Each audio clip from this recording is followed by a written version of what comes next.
mean that all of my uncles work in construction and are disproportionately affected by, being poor because they work in construction. Hold on. I didn't even want to pause it. But just because someone works in construction doesn't mean they're poor. The world would be a better place with no racial disparities. The world would be a better place with no racial disparities. Wow.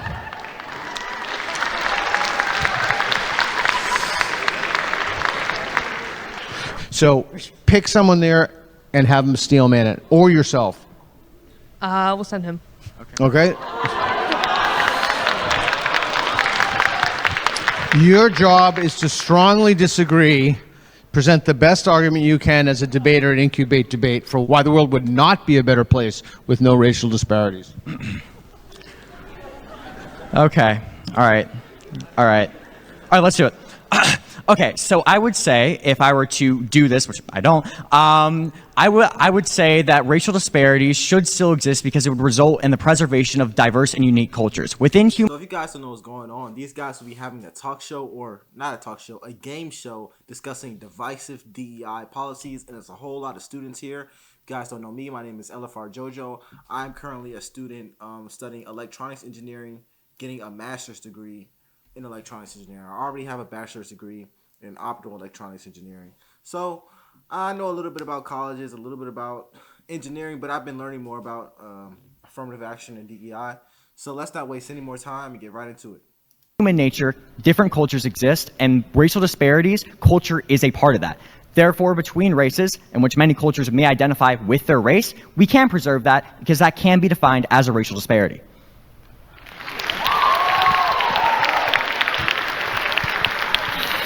Anybody want to comment on that or attempt to rebut or refute? Yeah. So why would that make the world a better place? You're just saying by making people poor, we're making the world a better place because it promotes culture. There's other ways to promote culture. There's food, how cities are built, what people like to do during the day, celebrations, family holidays, like that also contributes to culture. You can't just say that this one defining feature defines an entire culture. Just because I'm Mexican doesn't mean that all of my uncles work in construction and are disproportionately affected by, being poor because they work in construction. Hold on. I didn't even want to pause it. But just because someone works in construction doesn't mean they're poor. I don't know where that came from, but I may be touching on this in a weird way. Like I'm not kind of hearing the point of what she's saying, but nah. People who work in construction are not just poor. A lot of them make more money than I'm gonna make when I become an engineer. There's a lot of rich people working in these industries. But anyways, let's It doesn't mean that that's what makes me Mexican. What makes me Mexican is my family, my heritage, and what we do over the holidays. It doesn't mean that just because we might be disproportionately affected by the system, that makes us Mexican. I'm going to give you a quick rebuttal. I agree with you. Yes, we should not be disproportionately affected. It just simply asks about racial disparities. I would say racial disparities can exist within cultures. I am German. I do not identify with Mexican culture. That is because that is a racial disparity. I am German. You are Mexican. That is a difference. I am not talking about systemic racism. I'm not saying we should oppress people because it helps culture. That is not what I said. Okay, everybody go back to the neutral.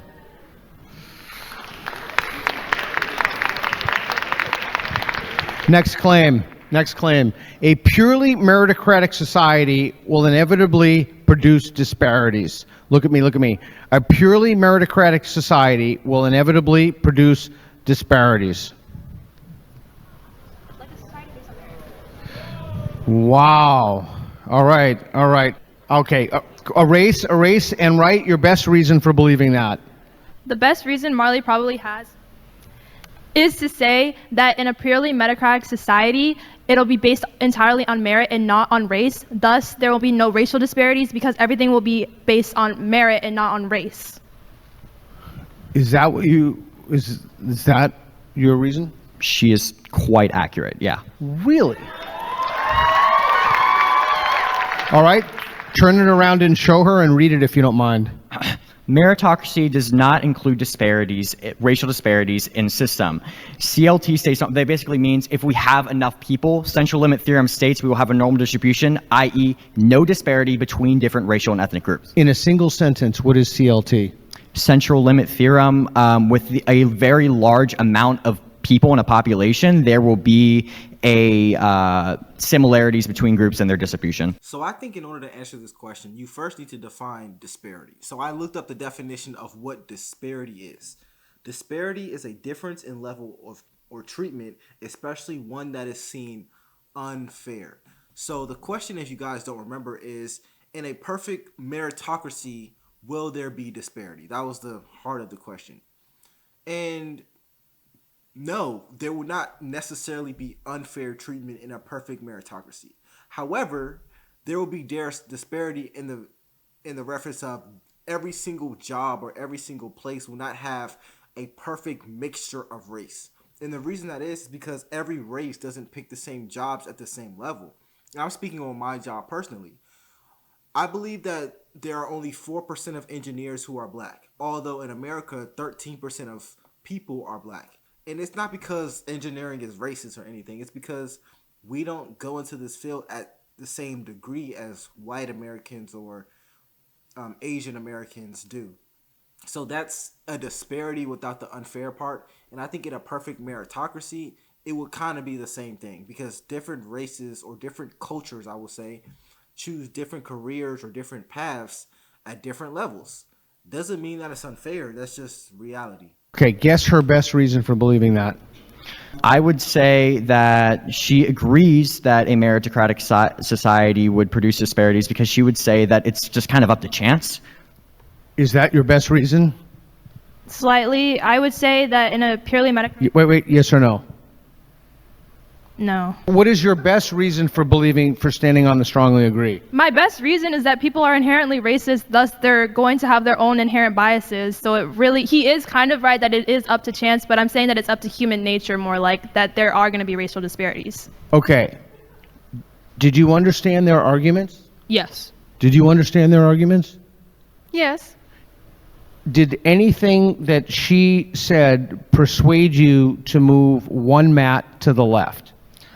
Sort of, that we all have inherent bias and inherent racial bias. Kind of. So if the answer is yes, you can move.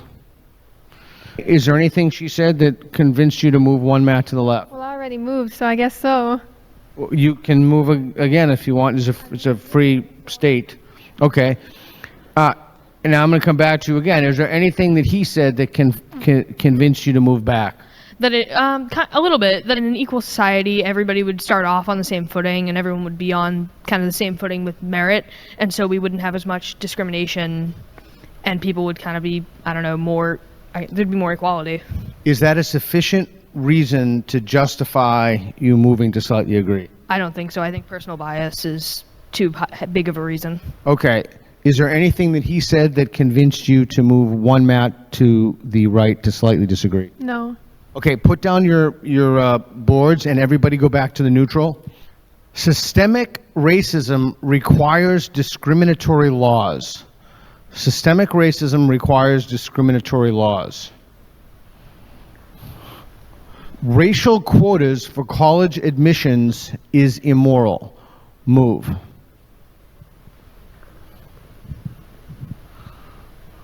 Okay. What caused you to move? I thought about it a little bit more, and I think that racial quotas are in some way, although immoral, still an okay solution that doesn't address the full problem, but it still does kind of address the general trends the problem creates. Here's my proposal, and this is what I would do if I had a college or I had a business. Actually, I don't know if I would do this, but I think it makes sense. Why don't you just remove all names from applications? Remove all pictures of any sort from applications and just go about it that way. And the reason I say that is because let's see how strong your standards are when you don't know what my name is and you don't know what I look like.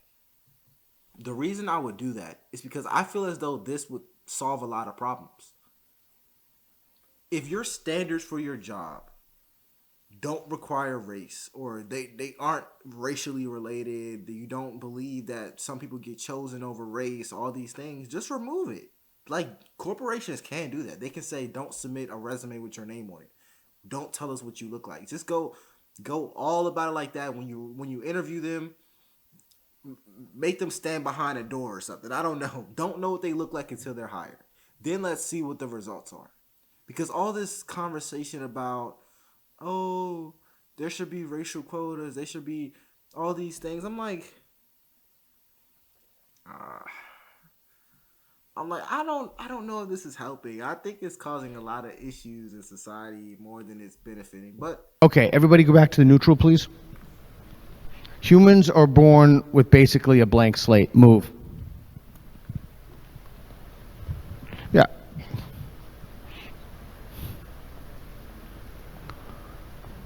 Okay, everybody go back to the neutral, please. Same question we started with, and now we're going to put a little twist on it. College DEI programs should be abolished. Move.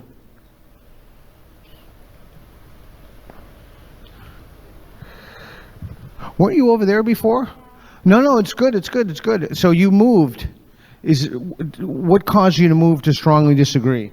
Because Maverick, he presented a really good argument, and initially I was a little iffy on the side that I was on. I do believe that there are issues in DII programs, but on the most part, I feel like their intentions are good and reform is definitely needed. But students, especially in college, when they're starting to develop their own thoughts and their own ideas, need to have a community, and I feel like DEI does provide that. Okay, are you on the same, Matt? I moved from slightly disagree to disagree. What caused you to move? I do genuinely understand, like, Ms. Reyes's point. There are a lot of ways that you would want to say, like, yeah, it's racist, it's bad, you don't want it. But the more I discussed it and the more I thought about it, the more I realized that I actually do think it's an okay solution to the problem. Because of something someone said, or why? Like, what was the causally responsible for the move? Honestly, I feel like it was kind of what Ms. Reyes said about natural human biases, right? It is in human nature sometimes to discriminate against someone else. We should take action to try and make sure that that is not the case and that is not what reflects in a meritocratic society. Okay. Were you on the agree, Matt?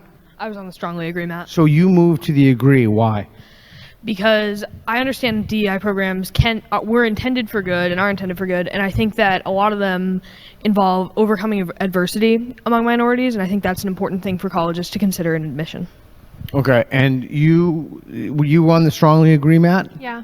Okay, now I'm going to ask everybody this question as a final question. What would cause you to move? What evidence or reason would you have to hear to move you to the agree? So I was very close to actually moving to the agree when I heard, I believe, the point from him saying that depending on someone's race, they may be economically disadvantaged. But then I remembered that DEI is not affirmative action. Once everyone gets into college, they all start on the same place. And saying that someone needs a boost because of their race is saying that they cannot get there on their own merit. Because once everyone gets into college, because DEI will not help them get into college, that was already abolished. Once everyone's there, they get a clean slate. They're starting from the same place, and saying that because you're of a certain race, you can't get there on your own is inherently racist and is going to create a divide between the people of America. Okay, so but what would cause you to move, unless you said it and I didn't catch it? Nothing at all? No, unfortunately. Okay, so let's say that I asked her that question, what would cause you to move to the disagree, and she said nothing at all.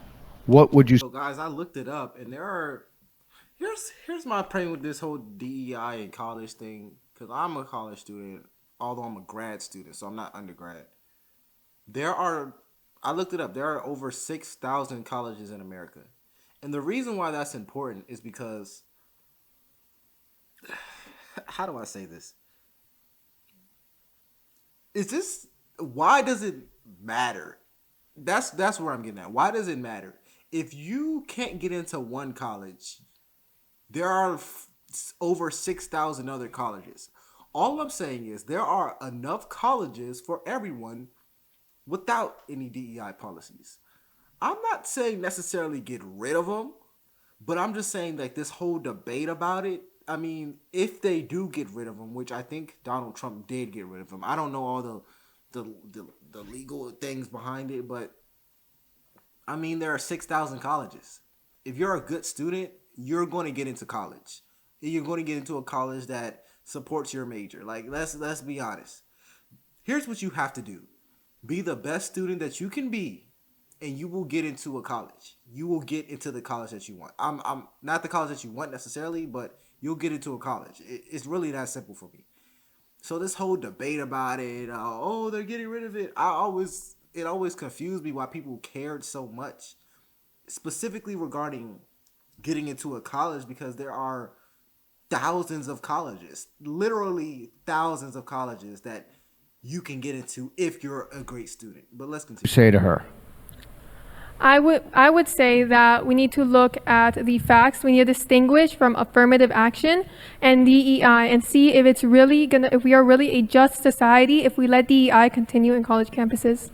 Okay, what would cause you to move to the strongly agree? If there was more evidence showing that people specifically were directly being discriminated against, as far to showing that people of a majority race, ethnicity were being completely and directly discriminated against, and it was seriously putting them at a disadvantage. And what would cause you to move to the slightly agree? If there was evidence showing that minorities were seriously societally disadvantaged. Okay. What would cause you to move to the strongly disagree? Strongly disagree. I believe what would cause me to move even further in that direction would be some level of proof that there is actual, genuine, active anti-minority discrimination within the United States. I feel like obviously then it would be a no-brainer to say that we need to counteract that. Like, currently the argument is that there isn't really active discrimination against minorities and that it's more or less a systemic issue, right? If somebody were to prove that it is not rooted in systemic issues, right? That it really is just racism, like active hatred of minorities that was causing these disparities, then of course I'd move over there, because then it'd just be a matter of fighting against people who are actively discriminating. And what? And I think this is a great discussion. I'm going to end the video here, but let me know what you guys think in the comments below. My name is LFR JoJo, and I'll see you in the next video.